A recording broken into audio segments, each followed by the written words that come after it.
Hello, good morning mga kabagis. Balik tayo sa ating channel and welcome back again.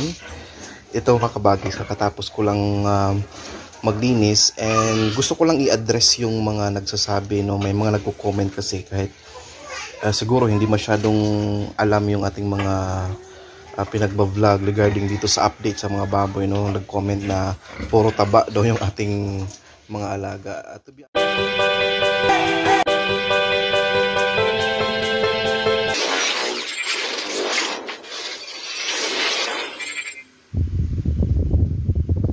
Hello, good morning mga kabagis. Balik tayo sa ating channel and welcome back again. Ito mga kabagis, kakatapos ko lang maglinis and gusto ko lang i-address yung mga nagsasabi, no? May mga nagko-comment kasi kahit siguro hindi masyadong alam yung ating mga pinagbablog regarding dito sa update sa mga baboy, no? Nag-comment na puro taba daw yung ating mga alaga. At to be honest with you, kaya nga tinawag silang patabain, no? Kasi nga patabain mga fatteners, kailangan patabain mo talaga yung baboy na yan. So yun yung idea mga kabagis. However, sigurado at kampante naman tayo na kahit patabain natin sila ng ganyan, no? Palakihin natin sila ng ganyan.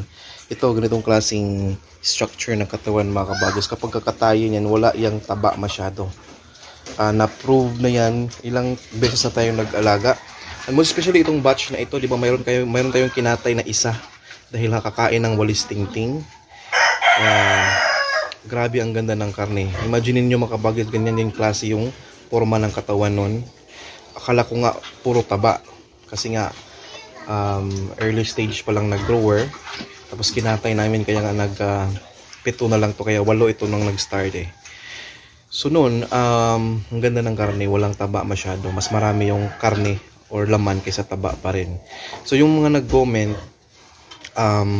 na sabihin na puros taba itong ating inalagaan, actually maganda nga yun kung sabihin natin taba, kasi meaning to say napakain natin ng mabuti. However, yung taba kasi ng mga sabihin nating taba, kapag ganitong klaseng kalaki mga kabagis, i-clarify ko lang, ganitong klaseng kalaki yung mga alaga ninyo, tapos pinakain ninyo ng hindi pure na feeds, pasaw or yung mga ibang mga pagkain dyan, for sure malaki talaga yung taba dito. I will say malaki talaga. But ganitong structure ng katawan, ganyan kalaki, tapos pure feeds ang pinakain ninyo, ang ganda ng karne mga kabagis. Yun lang yung masasabi ko. Normally, kapag may mga bibili, how many times nang may mga bumibili ito, iba't ibang klase o iba't ibang mga may-ari ng displayhan nila sa mga palengke, ang pinaka first nilang tanungin talaga sa atin is, before nila bilihin yung baboy, is pure feeds ba to? Most especially kapag malaki na masyado, more than 90 to 100 kilos na, talagang they have to make sure, kasi kapag kunin mo na hindi na yan pwede ibalik, di ba? So kapag sabihin talaga nila nga ano ba to, pure feeds, kasi kung pure feeds talagang mag-aagawan yan mga kabagis. So yun, ang mga baboy is maganda na patabain din sila in a way na hindi ganun kataba yung karne, no? Kaya nga mas maganda mga kabagis na kahit nag-pure feeds tayo, we have to go with the process, yung mga stages ng feeds. Isa yan sa mga ini-explain ko, kasi kung nagandahan na ako doon sa kinatay ko na nauna, yung isa na nakakain ng walis tingting, nagandahan na ako sa presentation ng karne niya. Ang ganda ng karne, ng laman, at kunti lang yung taba talaga. Mas gaganda yon kapag 2 weeks before mo ibenta, makakain sila ng finisher. 2 to 3 weeks before mo ibenta, pakainin mo ng finisher, at talagang mas gaganda yung resulta ng karne mga kabagis, at yung taba, no? So mapansin mo yung may karne, tapos yung bang doon sa taba portion niya ng baboy, kapag makakain kasi ng finisher, ito yung na-observe ko ha. And I hope na makuha niyo yung aking explanation. Yung portion na taba, na pure taba lang talaga. Kung mayroong makakain siya ng 2 to 3 weeks na finisher, mayroong kasaming halong laman yun, yung portion na puro taba lang sa mga normal na baboy na mabibili natin sa palengke. Kapag makakain mo ng pinakain mo yung baboy mo na pure feeds, tapos nakakain pa siya ng finisher stage, napansin mo yung balat tapos taba, na normally taba lang talaga yan, mayroon niyang halong laman. Kumbaga nagsiksikan yung laman sa mismong taba ng baboy. So yun yung maganda, kaya gustong gusto ng mga mamimili. Ito, update natin sa kanilang sugat-sugat. Wala na mga kabagis o na naghihilog na, or natanggal na natin yung mga sugat-sugat dito, yung kagat ng malaking bangaw. So hindi yan taba, i-correct lang natin sila.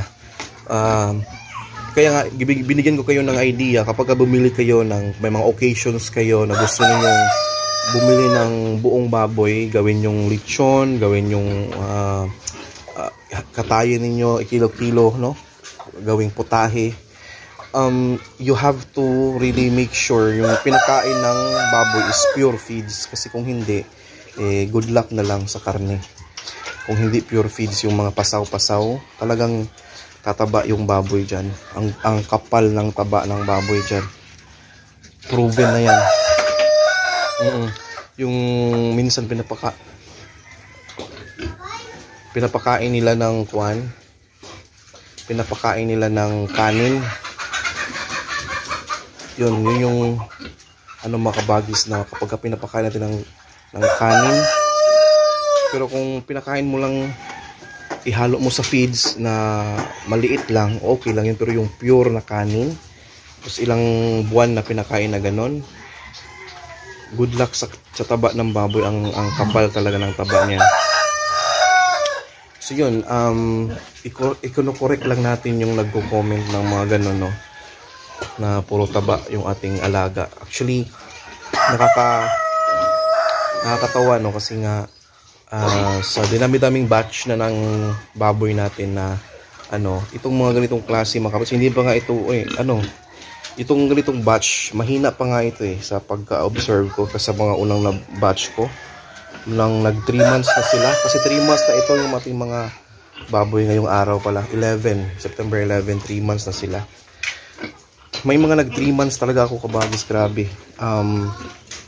Almost 100 kilos 3 months, or kasing lapad nito ng kanyang dito, pero mas mahaba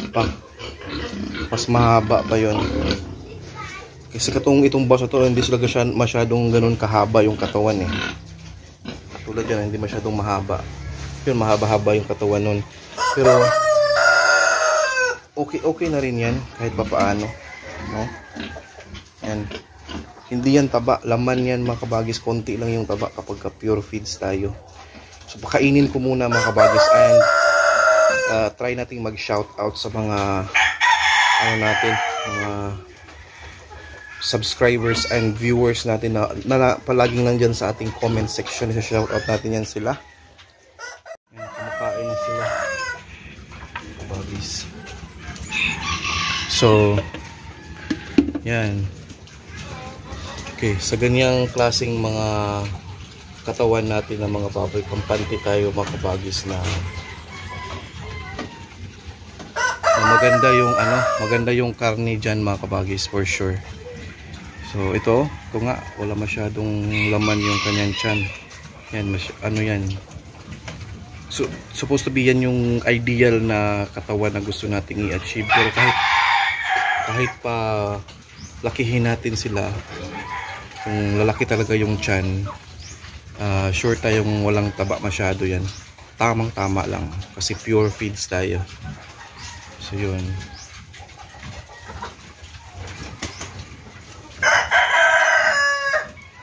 Marami tayong mga kabagis na batch na mas mataba pa nga tingnan dyan May mga batch po akong mga mas mataba pa dito tingnan. Talagang napakabilog ng mga katawan.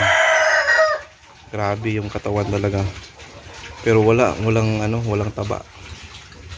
Mas marami pa rin yung karne. Yan ganyan yung kapag yan yung gusto nating i-achieve din mga kabag, yung bumibilog yung puwet. Pabilugin masyado yung puwet nila. Yung parang mag-muscle na siya. Yan maganda. Mugi ka na ka daw? Mugi ka na ka? Taon sa? Ayan.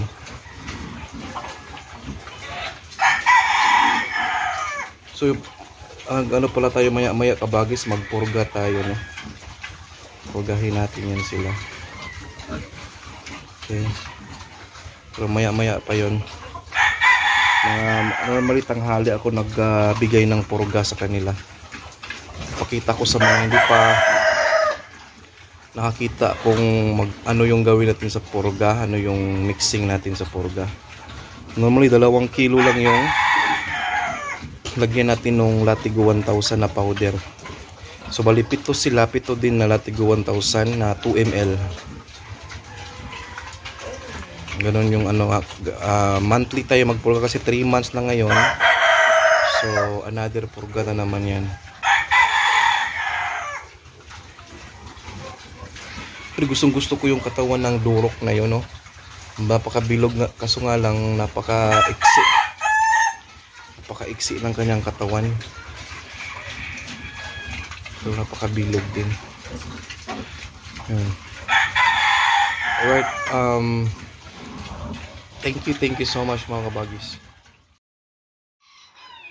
So ito na mga kabagis, mag-shoutout tayo sa ating mga masugid na mga taga-subaybay at mga subscribers, especially sa mga commenters natin, no, sa ating mga mga uploads. So thank you so much. Shoutout kay kabagis na Mark Philip Pesca. Yan, shoutout sa iyo bro. Thank you so much.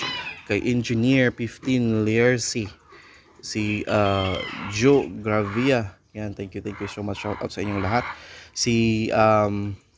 And then din si Ganer Barut. Yan, shout out kabagis from Saudi Arabia. Bagong subscriber natin. Thank you so much. Si Jans Creed. Yan, mayroong tanong siya, boss, sa kanapids. Saan ka na pids nag-focus? Sabi niya. Saan ka sa pids nag-focus? Unsa pod pwede itambal sa mga pinaakan lamok, boss. Yun, sa feeds nag-focus tayo sa grower stage ng feeds natin. Yun yung pinaka-highlight natin yun yung pinaka-highlight dapat natin sa ating mga fatteners. So sinasabi ko nga yung feeds na yan is grower stage. At least mga 2 months mong pakainin yung baboy mo kung mabilisan lang yung pag-dispose mo sa baboy. Then ikaw na bahala mag-discard doon sa starter. But yung starter ko is 30 days yung pakain ko doon. And then yung finisher din ikaw na bahala. But sa akin is 2 to 3 weeks yung finisher ko. I hope nasagot yan. Gamot din sa mga kagat ng lamok is yung sabon lang, yung perla or yung bar na Tide bar o kahit anong bar na pwede siyang gamiting pang sabon. Malakas bumula. And then yun, liguan palagi. So yun yung ating gamot sa mga kagat ng lamok.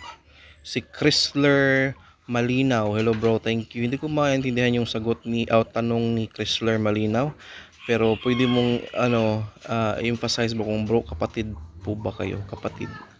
Kabagis is kapatid yan, Ilocano term, and that's na kapatid or bro. Yan, kabagis. Si AJ TV, yan, shout out sa iyo bro. Thank you so much. Ano din si Dins Onavia. Si Dins Onabia, shout out sa iyo. Si Daddy Dins TV, shout out sa iyo, kabagis. Si Eric Ibarra, si Marjun Salazar, andyan din sa kabagis na Simply Norge, si Keith Durana, andyan din sa kabagis na si Christian Angelo Ramel. Thank you sa inyong lahat. And then si Henry Brillante, Jerry Loristo, and Junior S. Yan, thank you sa inyong lahat mga kabagis.